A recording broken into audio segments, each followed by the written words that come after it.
Good morning students. आज हम next video में झीलों के बारे में देखते हैं। कश्मीर घाटी तक प्रसिद्ध डल झील जो जम्मू कश्मीर में नाव वाले घरों तथा शिकारा से आप परिचित होंगे, जो प्रत्येक वर्ष हजारों पर्यटकों को आकर्षित करती अपनी तरफ बुलाती है। इसी प्रकार अन्य झीलें वाले स्थान पर भी गए होंगे, वहां नौकायान, तैराकी, अन्य जलीय खेलों का आनंद लिया होगा। कल्पना कीजिए कि अगर कश्मीर, नैनीताल एवं दूसरे पर्यटन स्थलों पर झीलें नहीं होती तो तब क्या वह उतना ही आकर्षित करती जितना कि आज करते हैं। क्या आपने कभी यह जानने की कोशिश की है कि इन पर्यटकों को आकर्षित करने के लिए किसी स्थान पर झीलों का क्या महत्व है? यानी जो झील होती हैं उनको लोग देखने के लिए आते हैं, जो वहां पर रहते हैं गाइड होते हैं, उनको बताते रहते हैं कैसे कैसे बनी थी।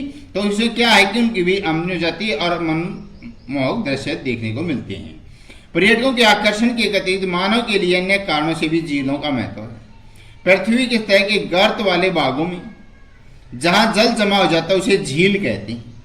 बड़े आकार वाली झीलों को समुद्र कहा जाता है, कैस्पियन सागर, मृत सागर, अरल सागर। भारत में बहुत सी झीलें हैं, ये एक दूसरे से आकार तथा अन्य लक्षणों भिन्न है।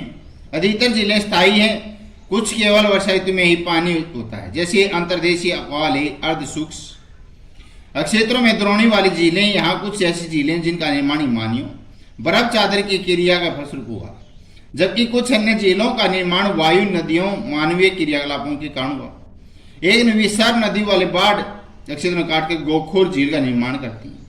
शिफ्ट तथा बार रोधिका तटीय क्षेत्र में का निर्माण करते हुए चिल्का झील उड़ीसा, पुलिकट झील तमिलनाडु, करौली झील तमिलनाडु। अंतर्देशीय भागों में है ये लोकताल झील मेघालय।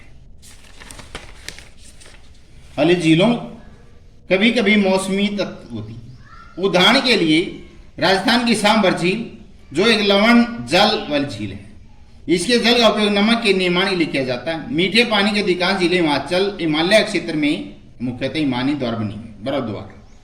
दूसरे शब्दों में ये शब्द तब बनी जब हिमानियों ने कोई द्रोणी गहरी बनाई जो बाद में हिम पिघलने से भर गई, या किसी क्षेत्र में शिलाओं, चट्टानों तो मिट्टी से हिमानी बांध मार्ग बंध गए। इसके विपरीत जम्मू कश्मीर ये वुलर झील भूगर्भीय क्रियाओं से बनी है, भूमि के गर्भ के अंदर से ऑटोमेटिक बनी है। यह भारत की सबसे मीठे पानी की प्राकृतिक झील है। डल झील, भीमताल झील, नैनीताल, लोकताल, बड़ा पानी, अन्य कुछ महत्वपूर्ण मीठे पानी की झीलें कही गई हैं। इसके अतिरिक्त जल विद्युत उत्पादन के लिए भी नदियों, बांध बनाने के लिए झील का निर्माण हो जाता है। इसमें गोरू गोविंद सागर भाखड़ा नंगल परियोजना सतलुज नदी पर पंजाब में। झीलें मानव के लिए अत्यधिक लाभदायक होती हैं। एक झील नदी के बहाव को सुचारू से सहायक होती है। अत्यधिक वर्षा के समय यह बाढ़ को रोकती है। सूखे के मौसम में यह पानी के बहाव को संतुलित करने में सहायता करती है। झीलों का प्रयोग जल विद्युत उत्पन्न करने में किया जा सकता है। ये आसपास के क्षेत्र जलवायु को सामान्य बनाती है, जलीय पारितंत्र संतुलित रखती है। झीलों की प्राकृतिक सुंदरता पर्यटन को बढ़ाती है, हमें मनोरंजन प्रदान करती है। नदियों का अर्थव्यवस्था पर महत्व क्या है? संपूर्ण मानव इतिहास में नदियों का अत्यधिक महत्व रहा है। नदियों का जल मूल प्राकृतिक संसाधन है तथा अनेक मानवीय क्रियाकलापों के अनिवार्य है। यही कारण है कि नदियों के तट में प्राचीन काल से ही आदिवासियों ने अपनी ओर आकर्षित किया है। ये गांव अब बड़े शहरों में परिणत हो चुके हैं। अपने राज्य के उन शहरों की सूची तैयार कीजिए जो नदी के किनारे स्थित है। किंतु भारत जैसे देश के लिए जहां अधिकांश जनसंख्या जीविका कृषि पर निर्भर है, वहां सिंचाई, नौ संचालन, जल विद्युत निर्माण नदियों का महत्व अधिक है। राष्ट्रीय नदी संरक्षण योजना NRCP द्वारा देश में नदी सफाई कार्यक्रम की शुरुआत 1985 में गंगा एक्शन प्लान GAP के साथ हुआ। वर्ष 1995 में राष्ट्रीय नदी संरक्षण योजना NRCP के तहत अन्य नदियों को जोड़ने के लिए गंगा कार्य योजना का विस्तार किया गया। नदियां देश में जल प्रमुख स्रोत हैं। NRCP उद्देश्य है कि नदियों जल में प्रदूषण को कम करके जल की गुणवत्ता को बनाए रखना, सुधार करना, यानी कि जल को दूषित होने से बचा जाए, ताकि अच्छा शुद्ध जल होगा तो सांस लेने में, वायु में, जीवन में अच्छा होगा। नदी प्रदूषण कैसे होता है? नदी जल की घरेलू, औद्योगिक तथा कृषि में बढ़ती मांग के कारण इसकी गुणवत्ता प्रभावित हुई है। इसके परिणामस्वरूप नदियों में अधिक जल की निकासी होती है, देश का आयतन घटता जाता है। दूसरी ओर उद्योग में प्रदूषण, अपर्याप्त कचरे नदी में मिलते रहते हैं। यह केवल जल की गुणवत्ता को ही नहीं बल्कि नदी के स्वच्छीकरण की क्षमता को प्रभावित करता है। उदाहरण के लिए दिए गए समुचित जल प्रवाह में गंगा जल लगभग 20 किलोमीटर अक्ष में फैले बड़े शहरों की गंदगी को तनु करके समाहित कर लेता है, लेकिन लगातार बढ़ते हुए औद्योगिकरण और शहरीकरण के कारण ऐसा संभव नहीं हो पाता। अनेक नदियों में प्रदूषण का स्तर बढ़ता जा रहा है। नदियों में बढ़ते प्रदूषण के कारण इनको स्वच्छ बनाने के लिए अनेक कार्य योजनाएं लागू की गई हैं। क्या आपने कभी ऐसा कार्य योजनाओं के बारे में सुना होगा? नदी के प्रदूषित जल से हमारा स्वास्थ्य किस प्रकार प्रभावित होता है? बिना स्वच्छ जल के मानव जीवन, इस विषय पर विचार करें तथा अपनी कक्षा में एक वाद विवाद की प्रतियोगिता का आयोजन भी करें। आगे, नागार्जुन सागर नदी परियोजना किस नदी पर है? ये कृष्णा नदी पर है। भारत की सबसे लंबी नदी गंगा है। व्यासकुंड से उत्पन्न होने वाली दो नदियां, व्यासकुंड से उत्पन्न होने वाली नदी है व्यास। मध्य प्रदेश के बैतूल जिले से उत्पन्न होकर पश्चिम की ओर बहने वाली नदी ताप्ती नदी। बिहार का अशोक के नाम से जानी जाने वाली नदी कोसी नदी। किस नदी से इंदिरा गांधी नहर निकाली जाती है? सतलुज नदी से। रोहतांग दर्रा यानी मार्ग किस नदी पर स्थित है? रावी नदी पर। प्रायद्वीपीय भारत की सबसे लंबी नदी गोदावरी नदी है, जिसे वर्ध गंगा भी कहा जाता है, दक्षिण की गंगा भी कहते हैं। सिंधु नदी की सहायक नदी जिसका उद्गम हिमाचल प्रदेश में है, चिनाब नदी का। बरसंग अपवाह होकर अरब सागर मिलने वाली नदी नर्मदा नदी। दक्षिण भारतीय नदी जो ग्रीष्म तथा शीत ऋतु दोनों में वर्षा का जल प्राप्त करती है, कावेरी नदी।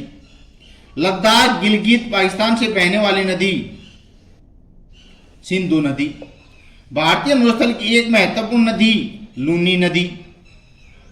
पाकिस्तान में चेनाब से मिलाने वाली नदी, पाकिस्तान में चेनाब को मिलाने वाली झेलम नदी।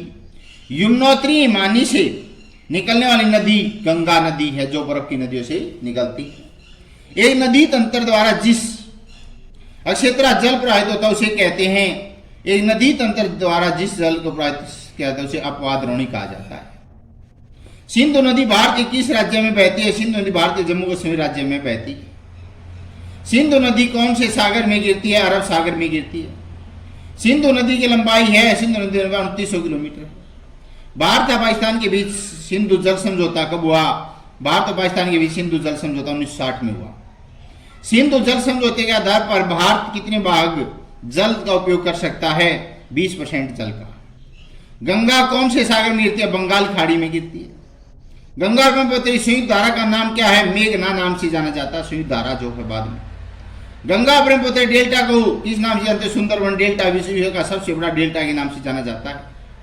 गंगा की लंबाई कितनी है? गंगा की लंबाई है 2500 किलोमीटर।